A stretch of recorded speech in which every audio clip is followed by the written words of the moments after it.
Fitness Mafia.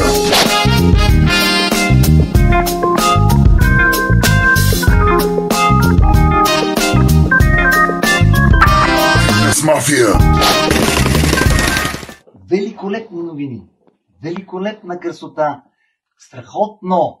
Какво се случи всъщност? Защо се включвам, скъпи приятели, в това време? Защо не ме сдържа? Защото нещата отиват на по-добре. Тези, които са пропуснали и не са разбрали, аз искам да им напомня. Или да им го кажа направо. Преди няколко часа се състоя срещата на века. Срещата, която решава съдбините на целият човешки род. В Вашингтон нашият приятел Доналд Тръмп Велики изгони човечето, което обича да убива и да взима бело през носа, без да мисли, под кокоросан, разбира се, от евроджендърската елитна армия на педофили, сатанисти и всякакви уродливи същества, които подготвят новият световен ред и концлагера на бъдещето. Какво се случи? Казах ви само преди време. Това беше преди ден или преди два. Америка спира и дига ръце от братоубийствената война, която се продължава вече цели 3 години. Talking about the kind of diplomacy that's going to end the destruction of your country. Yes, but if Mr. President, with respect, I think it's disrespectful for you to come into the Oval Office and try to litigate this in front of the American media.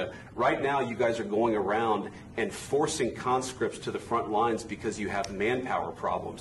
You should be thanking the President for trying to bring an end to this conflict. Have you ever been to Ukraine that you say what problems we have? I have been to. Come once. I've actually watched and seen the stories, and I know what happens is you bring them on a propaganda tour, Mr. President. Do you disagree that you've had problems bringing people into your military? And do you think that it's respectful to come to the Oval Office of the United States of America and attack the administration that is trying to prevent the destruction of your country? A lot of questions. Let's start from the beginning. Sure. First of all, during the war, everybody has problems. Even you, but you have nice ocean and don't feel now, but you will feel it in the future. God bless. You don't know that. God bless. God bless. You will not have war. Don't tell us what we're going to feel. We're trying to solve a problem. Don't tell us what we're going to feel. I'm not telling you. Because you're in no position to dictate that. That's exactly what you're doing. You're in no position to dictate what we're going to feel. We're going to feel very good. Feel influence. We're going to feel very good and very strong. You will feel influence. You're right now not in a very good position. You've allowed yourself to be in a very bad position, and he happens to be right about it. From the very beginning of the war. You're not in a good position. You don't have the cards right now. With us, you start having cards. Right now, you don't. You're playing cards. You're playing cards. You're gambling with the lives of millions of people. You're gambling with World War III. You're gambling with World War III. And what you're doing is very disrespectful to the country, this country, that's backed you far more than a lot of people said they should have. Have you said thank you once? This entire meeting? No, in this entire meeting, have you said thank you? You went to Pennsylvania and campaigned for the opposition in October. Offer some words of appreciation for the United States of America and the president who's trying to save your country. Please, you think that if you will speak very loudly about the war, you can... He's not speaking loudly. He's not speaking loudly. Your country is in big trouble. Can I answer? Wait a minute. No. You've done a lot of talking. Your country is in big trouble. I know. You're not winning. You're not winning this. You have a damn good chance of coming out okay because of us. Mr. President, we are staying in our country, staying strong from the very beginning of the war. We've been alone, and we are thankful. I said thanks you haven't in been this alone. cabinet. You haven't been alone. In this cabinet. We gave you, through your stupid president, $350 billion. We gave you military equipment, and you men are brave, but they had to use our military. If you didn't have our military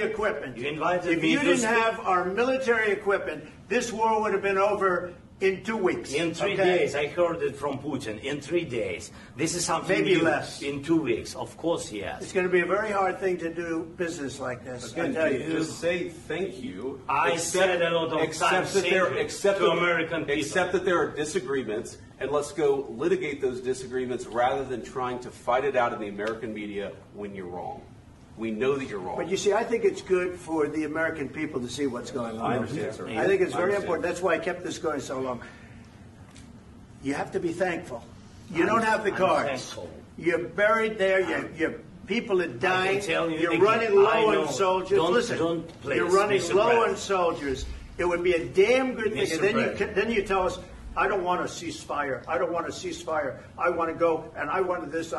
Look, if you could get a ceasefire right now, I tell you, you take it so the bullets stop flying and your men stop getting killed. Of course, we want to stop the war. But you're saying you don't want a ceasefire. But I said to you, I want a ceasefire. With guarantees. Because you'll get a ceasefire faster than an agreement. Ask our people about ceasefire, what they think. That wasn't with me. For you that wasn't with me. That was with a guy named Biden, who was not a smart person. That was with Obama. It was your president. Excuse me. That was with Obama, who gave you sheets, and I gave you javelins. Yes. I gave you the javelins to take out all those tanks. Obama gave you sheets. In fact, the statement is Obama gave sheets and Trump gave javelins.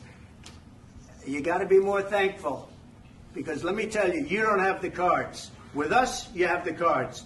But without us, you don't have any cards. Както разбрахме, срещата на Макарон, Бъбоебът, той каза, какво ще правиме? Ще правиме ли армия? Ще пращаме ли армия в Украйна? 350 милиарда, които бяха хвърлени, повече нямат да бъде увеличавани поне от американска страна. Оня ден, т.е. вчера, оня ден, англичанчето, което занесе писмо от краля на Великобритания, отново затъна в темата и каза, давай, какво правиме? Ще има ли армия, която да обсъди Русия от страната на така наречената Украйна? И по едно време акушерката, шефката на Евроджендърския съюз, и тя каза, ние сме за тебе, продължавай. Моите предсказания или просто елементарна логика и мислене донесе и една тъжна вест за нас. Тъжната вест е, скъпи приятели, че в Европа, която няма никаква сила, защото няма никаква армия и няма мъже, които могат да носят оръжие, защото те не знаят пола си, ще направи Третата световна война, както направи Първата и Втората, разбира се, с помощта на англосаксонците. В тази война обаче, кой ще участва? Ще участваш ти, ще участваш ти, ще участваш ти, защото мъже в Европа няма. Затова българите, румънците, които са българи, молдовците, които са българи, и сърбите, които са велики бойци и са нападнати от розовите понита и се опитват да направят преврат в момента, ги подготвят за новия плацдарм и новата световна война.